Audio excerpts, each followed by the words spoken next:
Steel City. Is everybody ready to go? It's proclaim the greatest radio show. Welcome, fans, to another episode of The Spread. I'm your host, Jim Sella, in studio with J-Dash and JK47. 47's just kicking it. That's it. The whole NFL world, except for New England fans, can finally breathe a sigh of relief. Brady has finally been punished for playing with deflated balls. Bill Belichick holds balls all the time. He loves balls. You think Brady plays with Belichick's deflated balls? I'm sure he does. So I'm sure everybody knows by now, Tom Brady has decided that he is not going to take his appeal to the Supreme Court. That was the last level of appeal that he had. He already appealed to, what is it, the Second Circuit Court or whatever, 47? You're the government guy here.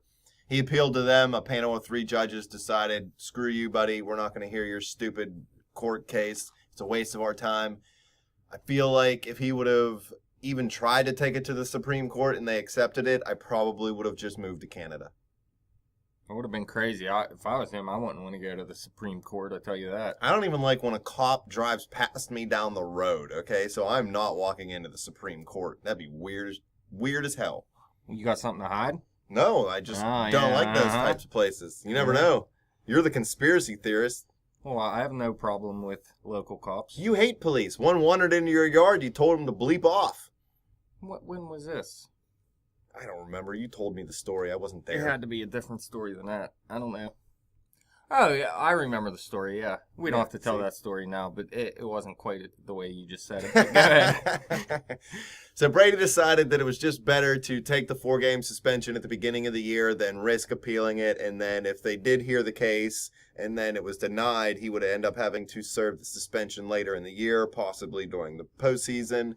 That's something, obviously, no New England fan wanted to see, but every other football fan wanted to see. So I think Brady made the smart play here by taking it. I wouldn't have ever appealed it, first of all, but he made the smart play by taking it at the beginning of the year. I think 2 or 3 of the first 4 games are division games, but I do know for sure that 3 of the first 4 games New England has is at home. So I think that gives Garoppolo a better chance to be successful. Obviously, they have all this time to groom him. He'll probably get most of the reps in the preseason to get ready for it. I don't think he's ever thrown a meaningful pass in the NFL. I think he might have had some mop-up duty for Brady a few times, but I don't think that Garoppolo's ever had like a real, actual meaningful snap. It's going to have to start off with the Arizona Cardinals in Arizona. Yeah, that's the first game. Yeah, that's tough. And then 3 straight home games after that. And I know 2 of those home games, one's against Buffalo and one's against the Jets, I believe. No, Miami. Miami, okay. They also play the Texans. I mean, those are going to be some tough games without Brady, for Yeah, sure. the Texans are going to be a lot better now that they have, well, what looks to be a better quarterback. We don't really know for sure about Brock Osweiler. I'm not sold on the guy. I think he's serviceable to good, but I'm not going to give him elite or great category yet. I don't like him. Do you think 47 that the Patriots can go 2-2 or 3-1 during the stretch without Brady? We've seen them do it without any type of running game. We've seen them do it with no star wide receivers. We've seen them do it with a group of, I don't want to call them bums, but nobodies, I guess, on defense that got together and played pretty well. How is this team going to survive without the one thing that's been consistent for them this whole New England era of winning, which is Tom Brady? Well, you got to keep this in mind, too. As much as you hate Bill Belichick, that team's well coached. They've been able to... Is Belichick as good as people say he is? Because when he coached in Cleveland, he was garbage. Well... And obviously having a quarterback of Brady's caliber makes any coach look better. Or better, however you want to look at it. But I don't know. He made the playoffs without Brady, too. Well, yeah, no, they missed it that year with Castle. They went 11-5. 11-5. They still went 11-5. But I can't say Matt Castle's better than Garoppolo because we've never really seen Garoppolo play. But Castle wasn't great, and they were able to do it. So you make a good point for Dash, but I just don't think Belichick's as great as some people say. Well, he was great he was great for his time. Obviously the game is going to catch up to him sometime or another. But, the fact of the matter is who's really going to challenge him in this division? He has 4 Super Bowl rings, so I guess I can't say he's not good. But it's tough. Yeah, every coach, you go back and look at the great coaches of all time, they all had great quarterbacks. Believe it. Noel had Bradshaw. What was his name? Steve Walsh. Steve Walsh had Montana and... Steve Young. Yeah, Steve Young. These guys Mike Holmgren had Brett Favre. I don't think I'd say he's one of the greatest of all time, though. Well, not all time, but he was a good coach. I'll give it to you. But I don't know if the Patriots, these are going to be tough games.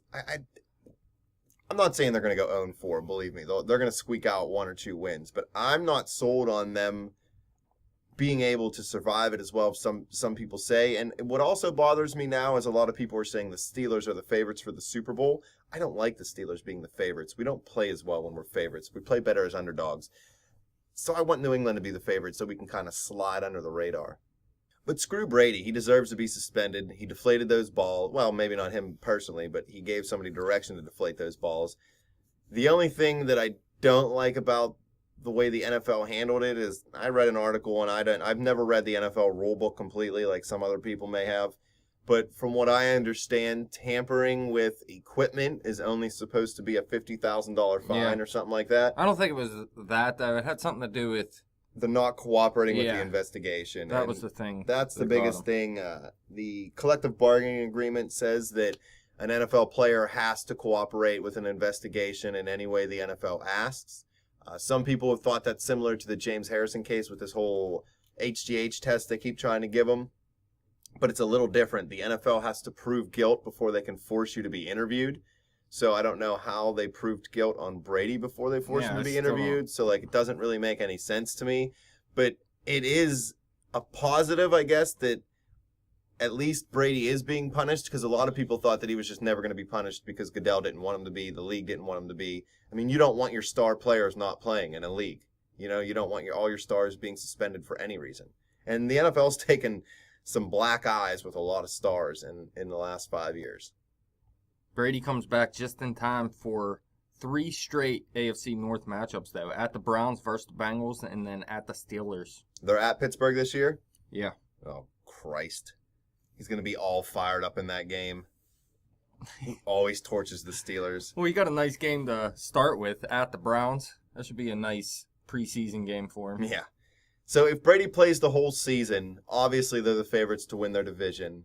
And in some people's mind, they're the favorites to win the Super Bowl even, or at least represent the AFC in the Super Bowl. How does the suspension affect that to you, Dash? Does it change it? No. Well, no, not really, because they're still going to win the division, I believe. And once Brady's back and you win the division, I mean, you still got a good chance to win the Super Bowl. So I really don't see much of a change. But I'm not saying they're the favorite to win the Super Bowl. I said it last season. I'll say it again. Brady's going to suck sooner or later.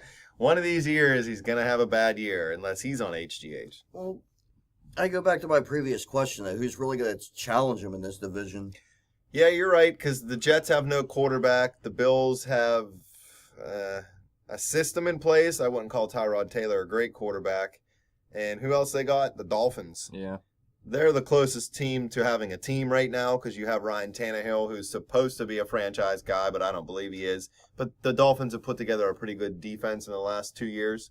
So I think if anybody could challenge for the division, it's them. They're the team that usually plays New England the hardest, honestly, too, out of those other three teams in the division. They almost, I don't want to say almost always, they can beat them in Miami a lot of times. Brady's record in Miami is not very good. Well, they play in Miami the last game of the season. So yeah, so that could be the one thing that might end up being for the division if Miami can play to the level that they think they can. If the Jets go in with Geno Smith, I give them no shot. I'm sorry, I don't care. Geno Smith is garbage.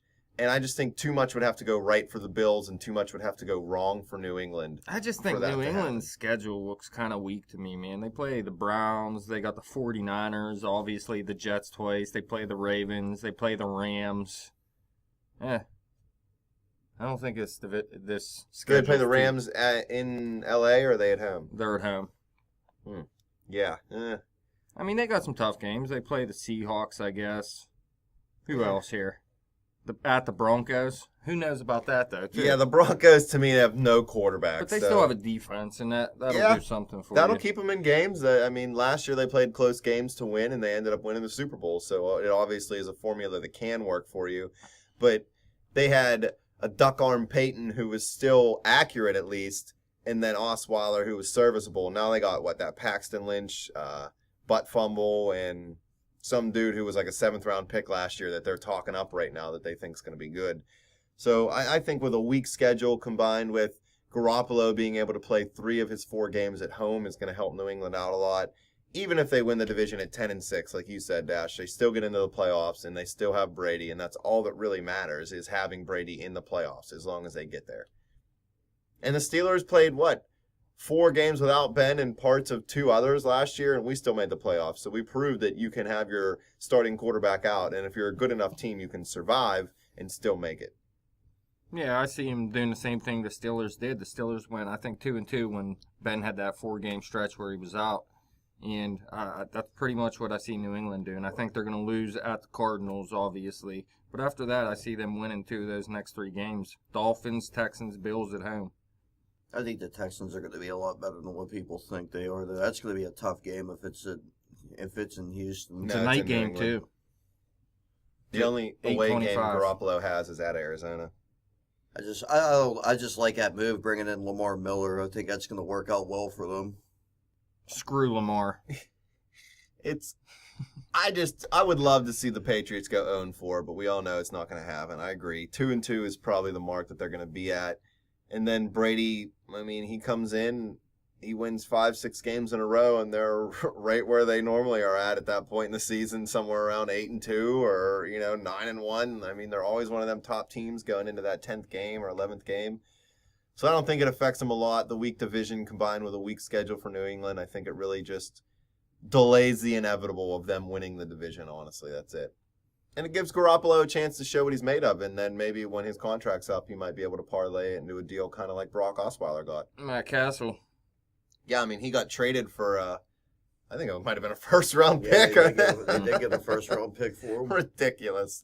Quarterbacks will do that, though. Man, Belichick can trade players. He may be a douche, but he gets some steals. I think he got a first-round pick for Richard Seymour, too, from the Oakland Raiders. And then he did nothing out there in Oakland. So I remember he traded like a 5th-round pick for someone, and then the next season he got like a 1st-round pick for him or something. Well, they traded nothing for Randy Moss, too, and then he had a record-setting year for him with Brady. Mm-hmm. So, these guys know what they're doing as far as player personnel, I guess. And they believe in Garoppolo, so I really don't. I don't think he's going to bomb at all, but obviously he's not going to be Brady. They're just going to feature the running game. What if he goes 4-0? Is Brady donezo? Oh, yeah. That's the only quarterback. Him and Roethlisberger and, like, Russell Wilson maybe or something. They're the only. Aaron Rodgers. Yeah, there's a handful of guys. See, maybe if Breeze was playing poorly before he got hurt or something, I could see somebody taking his job because he's older, but you're right. He's just a beast player. He's making like $33 million this year. Believe it.